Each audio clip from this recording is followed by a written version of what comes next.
Hello viewers! Welcome to Bhavani కథల ప్రపంచం. ఈ స్టోరీ మీకు నచ్చినట్లయితే నా ఛానల్‌ని సబ్స్క్రైబ్ చేసుకొని నన్ను ప్రోత్సహించండి వ్యూవర్స్. సరే కథలోకి వెళ్ళిపోదాం. ప్రియతమా నన్ను ప్రేమించు 42వ భాగం. అమ్మాయిలు ముగ్గురు గదిలో కూర్చుని మాట్లాడుకుంటుండగా అన్నదమ్ములిద్దరూ అక్కడికి వచ్చి, మిస్ మహిళా సమితి గెట్ రెడీ. మనం 5గురం డిన్నర్‌కి బయటకు వెళ్తున్నాం అన్నాడు క్రిష్. నో క్రిష్, నేను రావడం లేదు. మీరంతా వెళ్ళండి అంది వైషు. ప్రోగ్రాం వేసిందే నీకోసం. నీకు నో చెప్పే రైట్ లేదు. త్వరగా రెడీ అవ్వండి అంతా అన్నాడు క్రిష్. అన్నయ్య, మీ నలుగురు వెళ్ళండి. పానకంలో పుడకలా నేనెందుకు? నేను రాను అంది Honey. Are you sure Honey అని అమితంగా ఆనందపడుతూ అడిగాడు క్రిష్.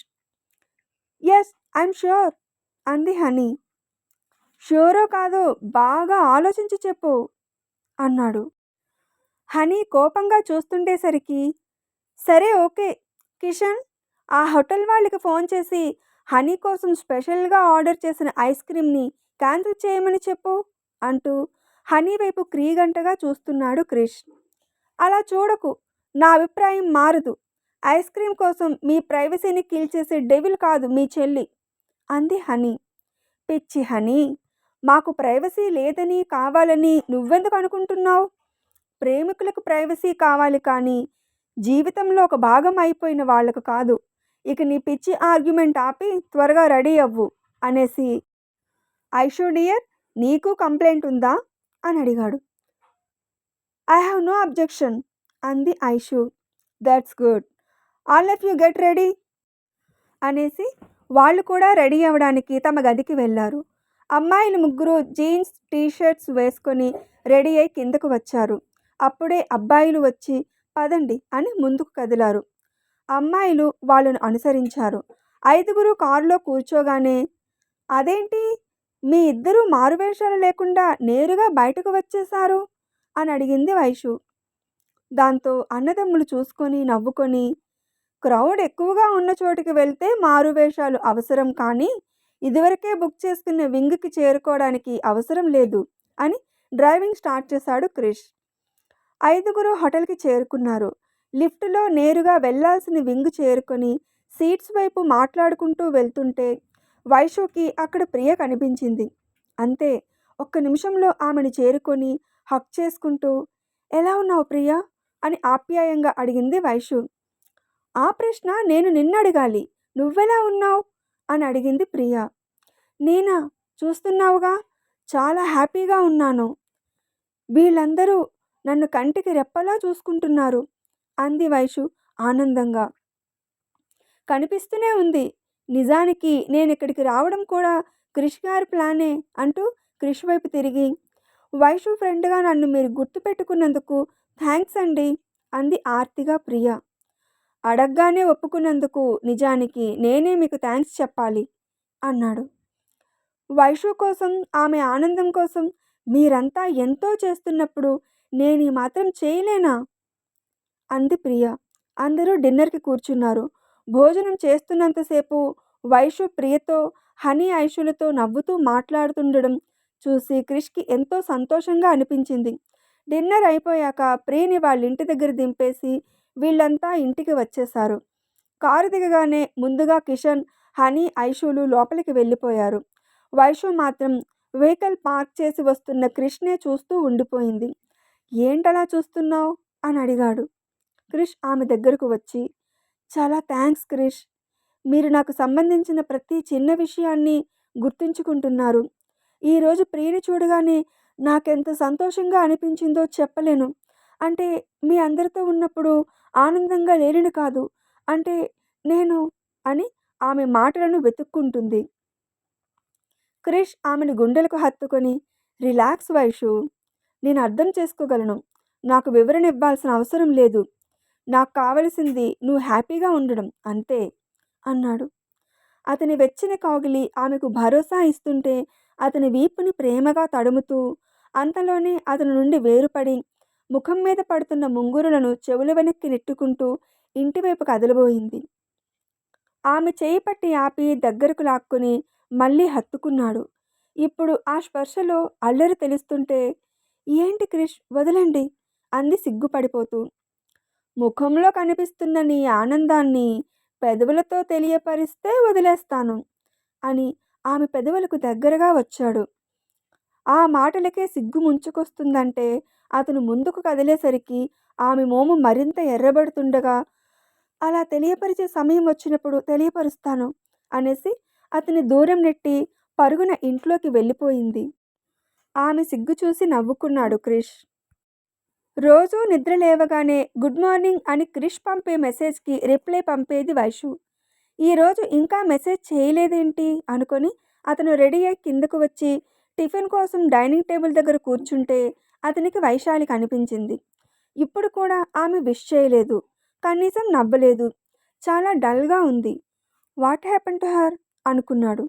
ఇంట్లో మిగిలిన వాళ్ళు కూడా వైషుని చూసి పేరెంట్స్ గుర్తొచ్చారు కాబోలు, కాసేపు తర్వాత మామూలు అయిపోతుందిలే, అప్పటికీ కాకపోతే అప్పుడు కదిలించచ్చు అనుకున్నారు.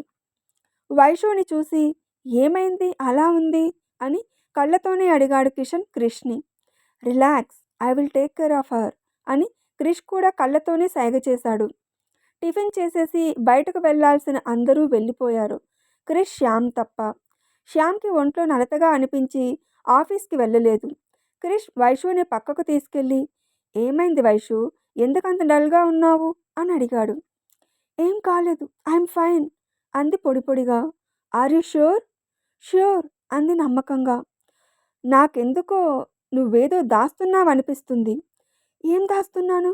Nothing, I'm perfectly all right. అయితే నేను షూటింగ్కి వెళ్ళొచ్చా? ఆ అంది. ఓకే, టేక్ కేర్ అనేసి 10 అడుగులు వేయగానే క్రిష్ అని ఆర్తిగా పిలిచింది. ఏంటి అని వెనుతిరిగాడు. ఏం లేదు అనేసింది బెంగగా. ఓకే బాయ్ అనేసి వెళ్ళిపోయాడు అతను. వైషు ఏడుస్తూ తన గదికి వెళ్ళిపోయింది. హాల్లో ఉన్న శ్యామ్కి కాఫీ తీసుకొచ్చిచ్చింది అక్షయ. అప్పుడే 5గురు ముత్తైదువులు ఇంట్లోకి వస్తూ పళ్ళు, పూలు, పసుపు, కుంకుమ ఇలా రకరకాల సామాన్లు తీసుకొచ్చి హాల్లో నిలుచున్నారు. వాళ్ళని చూసి ఎవరండి మీరంతా, ఇవన్నీ ఎందుకు తెచ్చారు అని అడిగింది అక్షయ. వచ్చిన వాళ్ళు ఏం జవాబివ్వలేదు. ఏంటమ్మా ఇదంతా అని అడిగింది సీత అప్పుడే వీటిని చూసి. అదే నాకు అర్థం కావట్లేదు అత్తయ్య అని చెప్తున్న అక్షయ మాటలు వింటున్న సీత ఎదురుగా ప్రశాంతి, అంగదులు వీళ్ళ ఇంట్లోకి రావడం చూసి షాక్ అయిపోయింది. మేడ మీద నుండి దిగుతున్న హరిశ్చంద్ర ప్రశాంతిని చూసి, రామ్మా ప్రశాంతి, ఎలా ఉన్నావు అని అడిగాడు. మీ అతిథి మర్యాదలు అందుకోవడానికి రాలేదిక్కడికి అంది పొగరుగా. మరి మా ఇంటికి ఎందుకొచ్చినట్లు అన్నాడు శ్యామ్ అంతే పొగరుగా. నా కాబోయే కోడల్ని తీసుకెళ్ళడానికి వచ్చాను అంది ప్రశాంతి. బహుశా మీరు రాంగ్ అడ్రస్కి వచ్చినట్లున్నారు అన్నాడు శ్యామ్ వెటకారంగా. ఇంతకాలం మీరు షెల్టర్ ఇచ్చిన వైశాలి నా కోడలు, నా కొడుక్కి కాబోయే భార్య అంది ప్రశాంతి. ఏంటి మీరు మాట్లాడుతున్నది అన్నాడు శ్యామ్ కోపంగా. ఇక మీ ప్రశ్నలకు సమాధానం చెప్పాల్సిన అవసరం నాకు లేదు. అంగద్, వెళ్ళి నా కోడల్ని తీసుకురా అంది. వాడు అడుగు ముందుకు వేయబోయాడు. పరాయి వాళ్ళింటికి వచ్చినప్పుడు ఎలా బిహేవ్ చేయాలో మీ అమ్మగారికే తెలియనప్పుడు నీకు తెలుసుంటుందనుకోవడం పొరపాటే. అయితే నువ్వు ఎక్కడ ఉన్నావో కొంచెం గుర్తించి ప్రవర్తిస్తే నీకు, నీతో వచ్చిన వాళ్లకు మంచిది. లేదంటే అని వార్నింగ్లా అన్నాడు శ్యామ్. వీళ్లతో మాటలు అనవసరం మమ్మీ అని. వైశాలి, వైశాలి అని గట్టిగా అరిచాడు అంగద్. ఏంటమ్మా ప్రశాంతి ఈ రాద్ధాంతం అన్నాడు హరిశ్చంద్ర. ఇక్కడ రాద్ధాంతం ఎవరు చేస్తున్నారండి? నా కోడల్ని నేను తీసుకెళ్లాలనుకోవడం తప్ప? వైశాలికి, అంగద్కి సంబంధం ఖాయం చేసుకున్నాం. వాళ్ళ పేరెంట్స్కి కూడా ఈ పెళ్ళి ఇష్టమే. పెళ్ళికి ముహూర్తాలు పెట్టుకుంటామనగా ఏదేదో జరిగిపోయింది.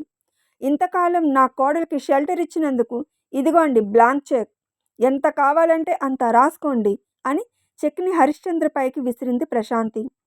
ఎంత పొగరు అని ఇంకా కోపంగా ఏదో అనబోతున్న శ్యామ్ని హరిశ్చంద్ర వారించి, మీకు తరతరాలు కూర్చుని తిన్నా తరగని ఆస్తి ఉందని మాకు తెలుసు. భగవంతుడిచ్చిన దాన్ని నిలబెట్టుకోవడం నేర్చుకోలేదు. కనీసం పెద్దవాళ్లతో ఎలా మాట్లాడాలో కూడా నేర్చుకోలేదా అని కోపంగా అడిగాడు హరిశ్చంద్ర. ఇక్కడెవరు పెద్దవాళ్ళు?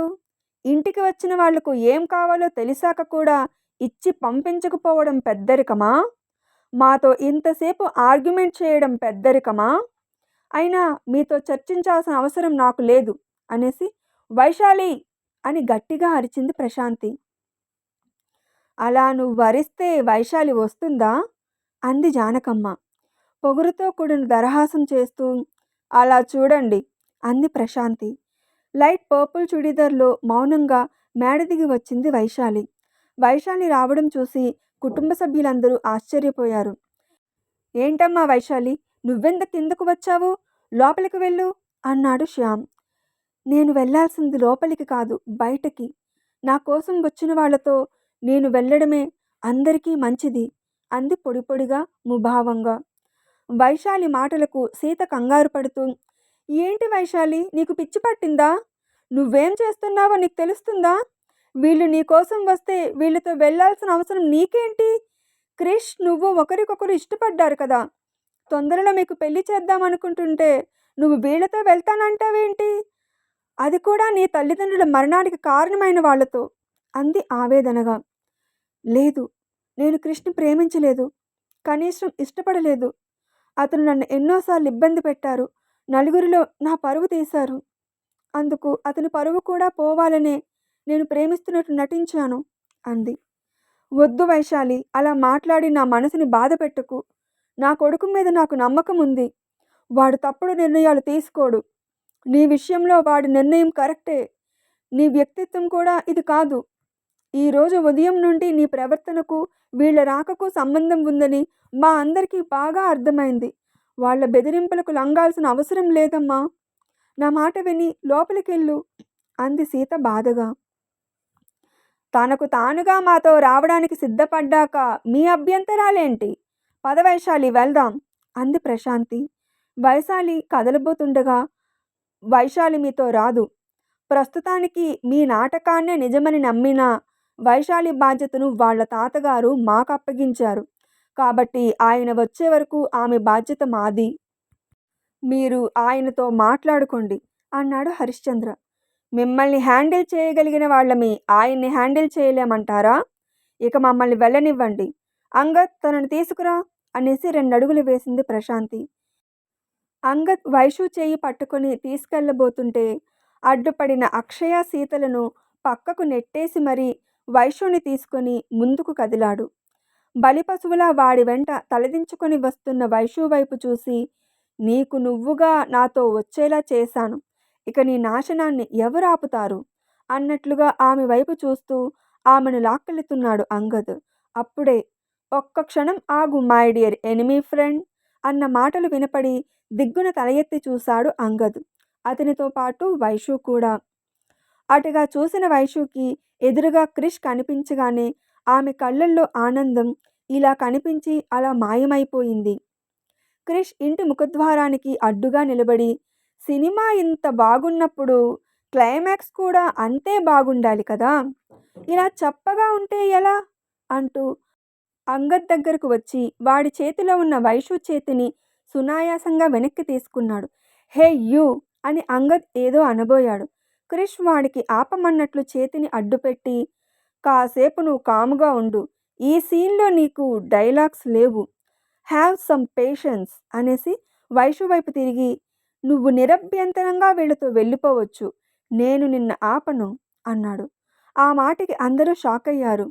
అయితే నా ప్రశ్నలకు సమాధానం చెప్పి నువ్విక్కడి నుండి కదులు అన్నాడు క్రిష్ వైషుతో. ఏంటా ప్రశ్నలు?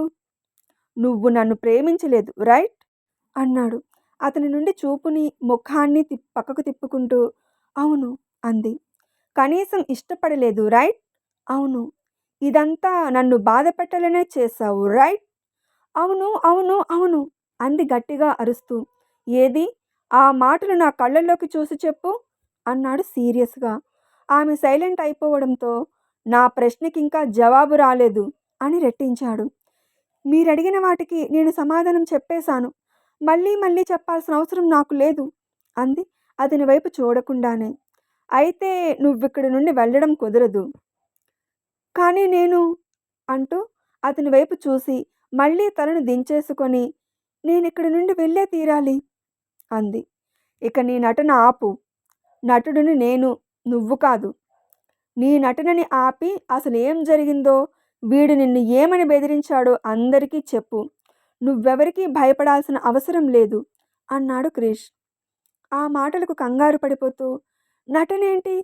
నేనేమీ నటించట్లేదు. నన్నెవరూ బెదిరించలేదు. నేనెవరికీ భయపడట్లేదు అంది బెరుకుగా. ఓ రియల్లీ? సరే నేనే చెబుతాను అంటున్న క్రిష్తో, మీరేదేదో ఊహించుకుంటున్నారు. మీరనుకుంటున్నట్లుగా ఏం జరగలేదు అని సంజాయిషీ ఇవ్వబోయింది Vaishali. Sorry madam, your time up. మీకు మాట్లాడే అవకాశం ఇచ్చినప్పుడే మీరు సద్వినియోగం చేసుకోవాలి. ఇప్పుడు జరిగేది చూడడం తప్ప మీకు మరో ఆప్షన్ లేదు అని తన సెల్లో ఒక బటన్ ప్రెస్ చేశాడు క్రిష్. నిన్న అంగద్ వైశాలికి చేసిన ఫోన్ కాల్ సంభాషణ వినిపిస్తుందక్కడ. వైషు ఫోన్ రింగ్ అవడంతో లిఫ్ట్ చేసి హలో అంది. హౌ ఆర్ యూ వైశాలి అన్న అంగద్ వాయిస్ వినపడగానే లైన్ కట్ చేయబోయింది.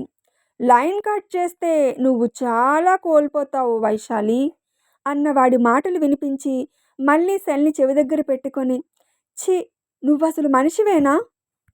నీలో ఇంకా మార్పు రాలేదా? సాక్ష్యాధారాలు మార్చి నా పేరెంట్స్ కేసు నుండి తప్పించుకుని ఉండొచ్చు, కానీ దేవుడు వేసే శిక్షను మాత్రం నువ్వు అనుభవించే తీరాలి. ఇక నన్ను బెదిరించడం వల్ల నీకు ఏ ప్రయోజనం లేదు. ఎందుకంటే నీ మాటలకు బాధపడాల్సిన, భయపడాల్సిన అవసరం నాకు లేదు. నువ్వు నన్ను ఏమీ చేయలేవు. కనీసం నా కాలి గోటును కూడా తాకలేవు. మర్యాదగా ఫోన్ పెట్టేయ్ అంది. నువ్వు క్రిష్ గాడి ఇంట్లో ఉంటే నిన్ను చేరుకోలేనని అంత ధైర్యమా? అయినా నీకు నువ్వుగా నా దగ్గరకు వస్తున్నప్పుడు నేనెందుకు నిన్ను బెదిరించాలనుకుంటాను అన్నాడు. అది ఈ జన్మలో జరగని పని. జరిగి తీరుతుంది బేబీ. నీ కాన్ఫిడెన్స్ని చూసి నాకు ముచ్చటేస్తుంది. దీనికి కారణం నేను నీ తాతని ఏమీ చేయలేదనే కదా. కావాలనే వదిలేశాను. ఎందుకంటే నీకు మిగిలింది వాడొక్కడే కదా. అంతేకాని మీ తాత ఎక్కడున్నాడో, ఎందుకెళ్ళాడో తెలియక కాదు, చేత కాక కాదు. సరే గాని మమ్మీ నేను రేపు నువ్వున్న చోటికి వస్తున్నాం.